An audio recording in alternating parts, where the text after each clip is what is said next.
Hello everyone, Counterspell Hater here, back with another EDH guide. Before we get into today's video, I'd like to say that you can help Alex's Lemonade Stand Foundation for Childhood Cancer fight against childhood cancer, one cup at a time. Information on getting involved, ways to give, and of course, donations will all be waiting. All that and more will be waiting for you once you use my link in the description. That will bring you to this website you see here. Which is why you should share this video along with other videos found on my channel with other people so they can receive guidance from yours truly and so they can also help ALSF fight against childhood cancer one cup at a time. And while you're at it, don't forget to comment on this video, make an EDH request. Make sure the content you want to request is not content that is already featured on this channel. It's like the Red Terror Goblins. I've already covered that content. However, the Red Terror, like dragons or instants and sorcerers or whatever, I have not covered those topics yet on this channel. And those are slots that are waiting to be filled up by an EDH request. If one would ever be made, which you can make one. You can also make standard requests, like make a request for like a deck to see a deck I've been playing in MTG Arena, if that interests you, or like for me to build a deck around like some new cards, like something from like Dominaria United, you know, or something tournament legal that would be very powerful. I don't have the ban list or anything, but oh well. You can also make requests for MTG Arena content on its own, just like small videos or like long videos, like I've done in the past. If you don't want to do that, you can make a comment anyways. Show your support, show your feedback, show your positive feedback. Of course, really means something to me. Shows you're a true magician. Excuse me. You're also a true magician if you're currently subscribed. Thank you to the 73 or more of you who are currently subscribed. And I want to keep that number going up.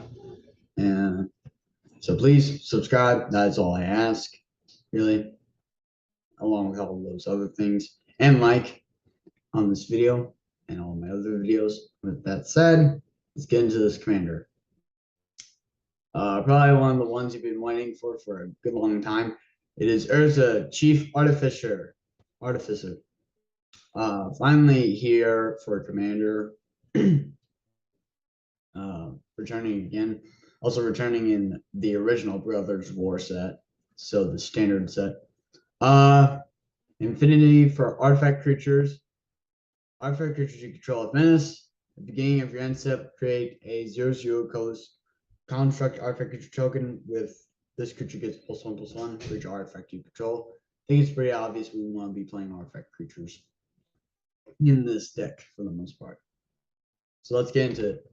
So first of all, we have Microsynth Lattice, because now the tokens we create with Urza here are going to get really buffed up because everything we control is going to be an artifact, and also of all of our opponents. And we can turn things into artifacts, even steal them, and even steal artifacts from our opponent's sides of the board. Inquisitor Greyfax can create clue tokens by investigating. Also gives our creatures +1/+1 vigilance. So now they have vigilance in addition to menace. Microsynth Golem can majorly reduce the cost of artifact creature spells we cast, thanks to giving them infinity for artifacts. This spell itself also has infinity for artifacts. So the more we get out, the cheaper it's going to be. Excuse me, sorry. Sai, Master Thopterist. I know you can't see it, but whenever you cast an artifact spell, create a 1/1 colorless artifact creature token with flying. Then we can sacrifice 2 artifacts to draw a card. So card draw, also token creation, artifact creature token creation specifically. So, and those tokens have flying, so they're also going to have menace in addition. So they're going to be pretty hard to block. Sharding Sphinx can create a whole bunch of artifact creature tokens with flying, except they'll be blue. But still, bunch of flying 1/1s on their own, not that good. But you add menace, and suddenly your opponents have a problem. Not to mention, these two cards actually go greatly in combination with each other because Urza gives you menace. Sharding Sphinx creates the tokens whenever an artifact creature you control deals combat damage. So as you create more and more tokens, you're going to be able to get by for more and more damage because of menace and flying. That's really gonna add up because you're gonna end up creating more and more artifact creature tokens with flying within a turn than previous turns. So would highly recommend you play Sharding Sphinx because these two go hand in hand with each other, like yin and yang. Biotransference turns our creatures into artifacts in addition to their other types. And as we cast artifact spells, we lose life and create artifact creature tokens. Shimmer Mirror gives our artifact spells Splash. Blightsteel Colossus, it's big and scary. We have Mycosynth out. It's probably going to be free by the time we would be playing it. And I mean, a free 11/11 with Trample and Infect and Indestructible that shuffles itself into its owner's library instead of being put into a graveyard for many life. That's a good deal. Chroma's Memorial. So in addition to menace, our artifact creatures would now have flying, first strike, vigilance, trample, haste, and protection from black and from red. In other words, really hard to block. And our opponents are probably going to die very fast. Then we have Workshop Elders. Starts turning our non-creature artifacts into 4/4s. Artifact creatures we control also have flying. But then we have Rise and Shine, which when overloaded can turn all of our non-creature artifacts that we control into 4/4s. And when you combine this with Mycosynth Lattice, that goes haywire soon, because imagine having a whole bunch of lands out. And they're all artifacts because of Mycosynth Lattice. And then just a bunch of other artifacts out. You play Rise and Shine overloaded, suddenly you have 40 or more power and toughness on your board state, all with menace.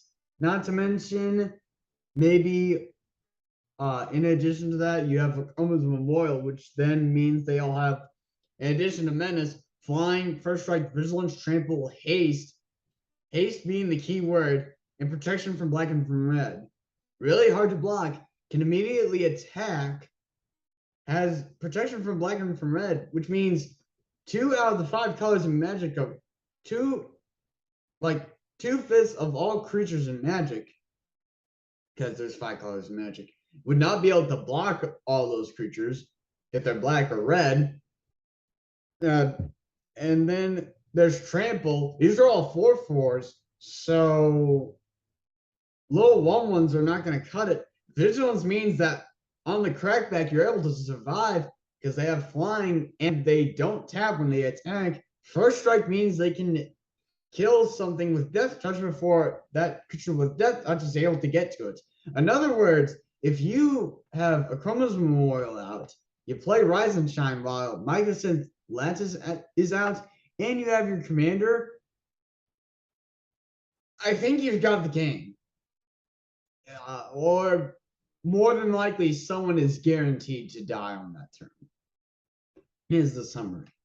Urza, Lord High Artificer, can help us cheat out artifacts and use artifacts as blue mana. He also creates a token that our commander creates a whole bunch of. Crypto Thrall against our artifact creatures hexproof. Now they're pretty much impossible to kill because most removal for artifacts and creatures are in black and red.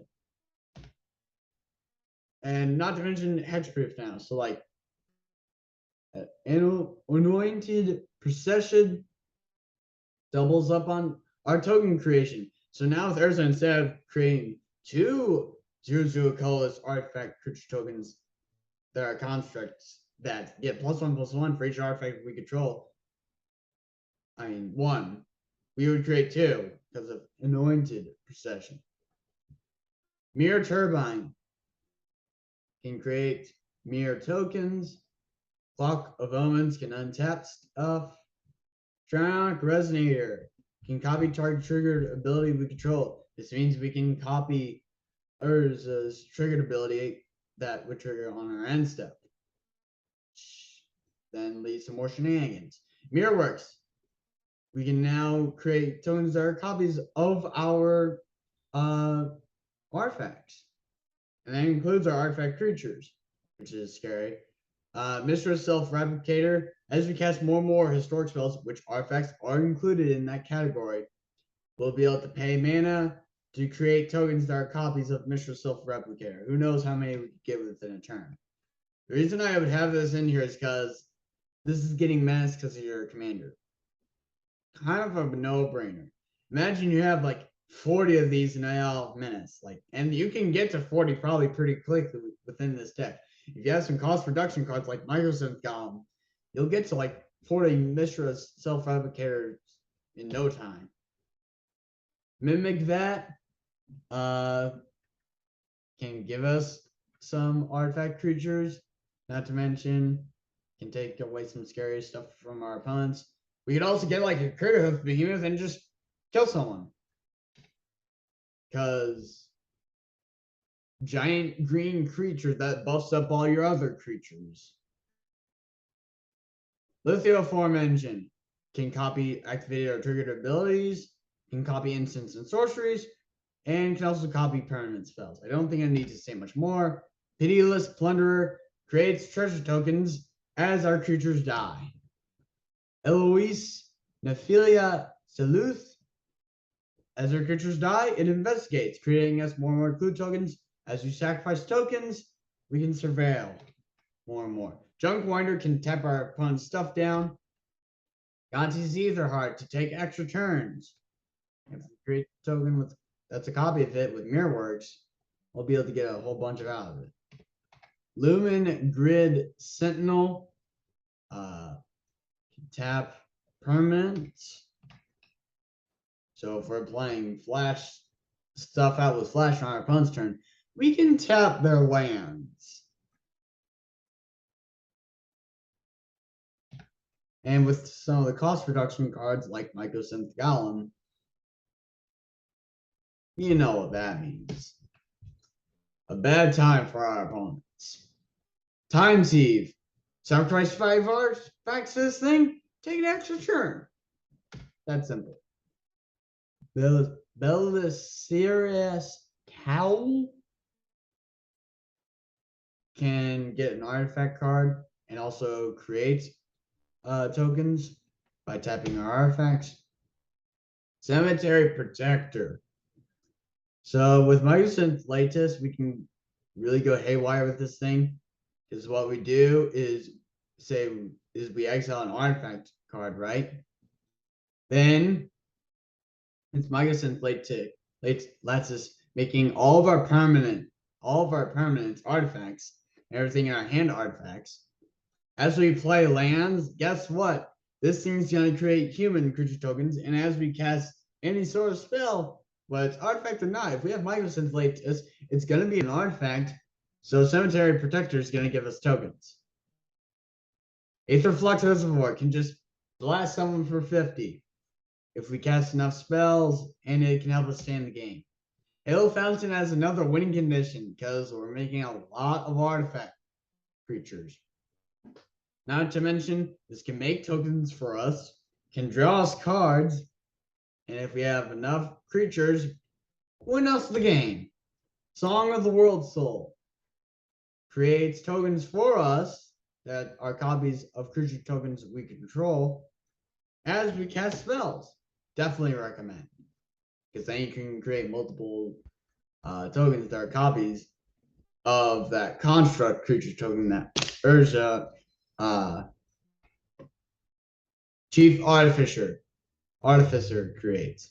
Planar Bridge can just get permanent cards. So artifacts, enchantment, planeswalker, creature, artifact. Doesn't matter. If it's a permanent, it can go onto the battlefield. Grand Temporal Gateway can be used to cheat out historic permanents from a hand. Once again, that includes artifacts along with legendaries and sagas. Metal Worker for a bunch of mana. Solarian. Can put a bunch of plus counters on itself. Chromatic Ori allows us to use mana as lower mana of any color and draw a decent amount of cards. Then we have Filigree Sages to go in combination with this. So that's an infinite combo right there. You just tap this for 5 mana, then you untap it using Filigree Sages for 3.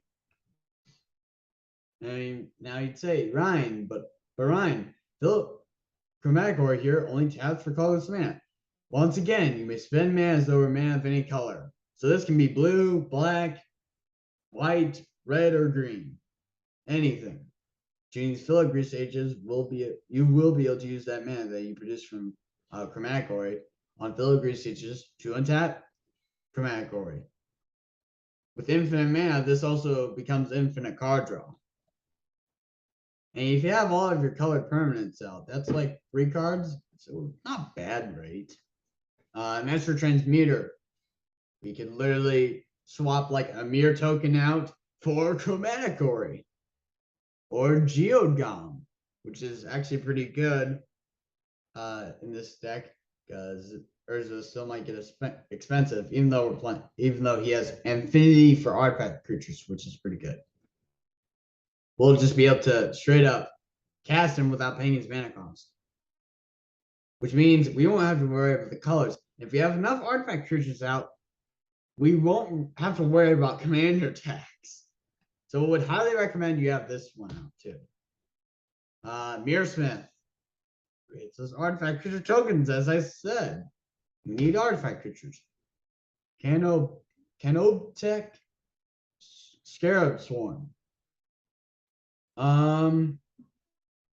We can exile. This is a great graveyard hate card, especially in this deck, because when it exiles the target player's graveyard, for each artifact or land card exiled this way, we create a 1/1 colorless insect artifact creature token with flying.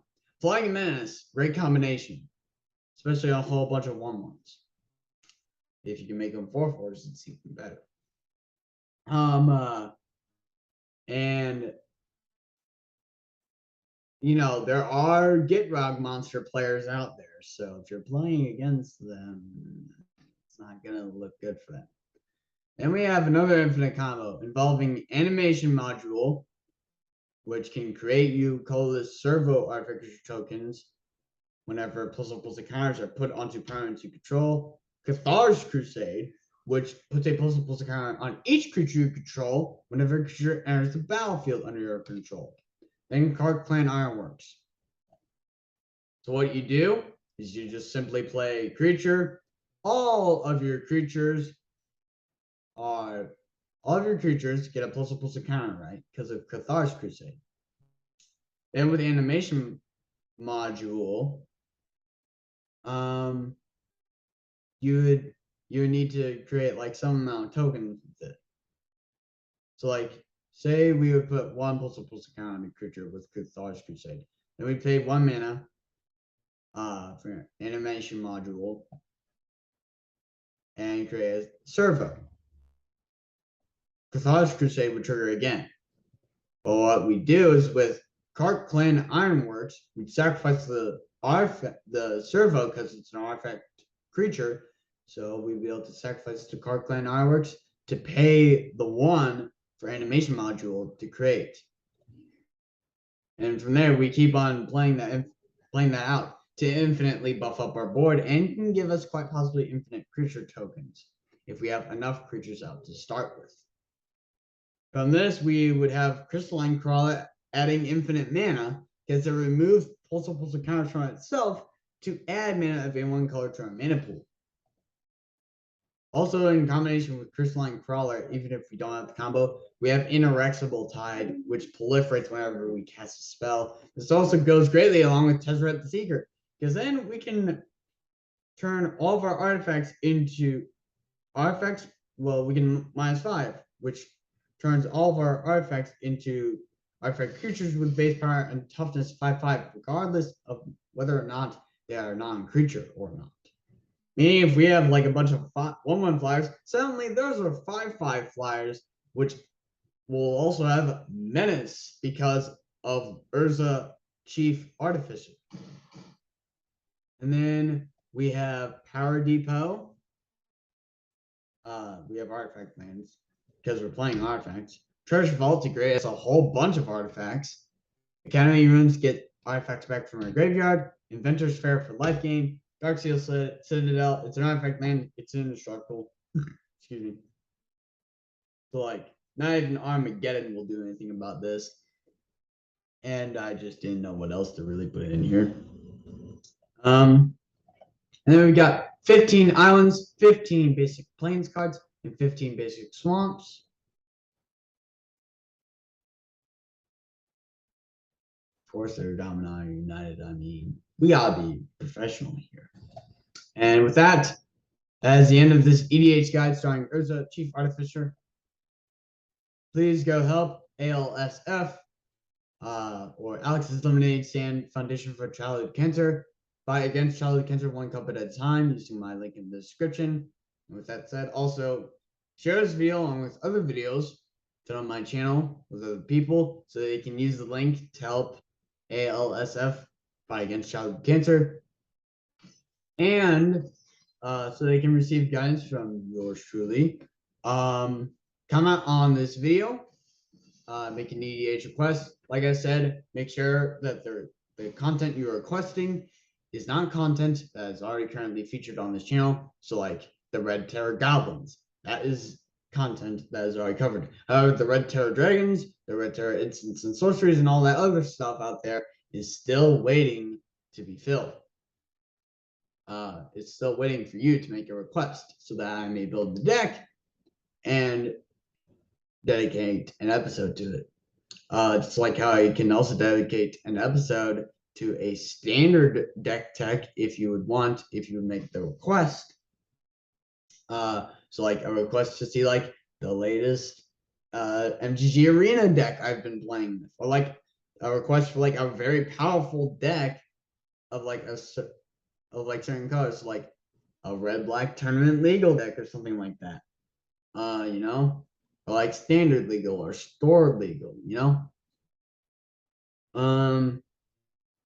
Or like something for like Popper or whatever. The choice is yours. Or like you can make a request just for MGG Arena content itself. For me to bring it back. Or like make new decks, you know? Or like advice on how to play. Whatever. Or you could just comment on this video and leave positive feedback. Show your support. Really means something to me. Thank you to all of those who do. Update me on the ban list, even though it's not going to stop me from playing those cards at home. Even if I eventually do get them, that is. But yeah. Also subscribe if you are subscribed. My friend, you are a true magician. But even if you aren't, that is okay. But all I ask is that you subscribe. I highly encourage it for some mystical reason that will be revealed to you once you do. And then like, you know,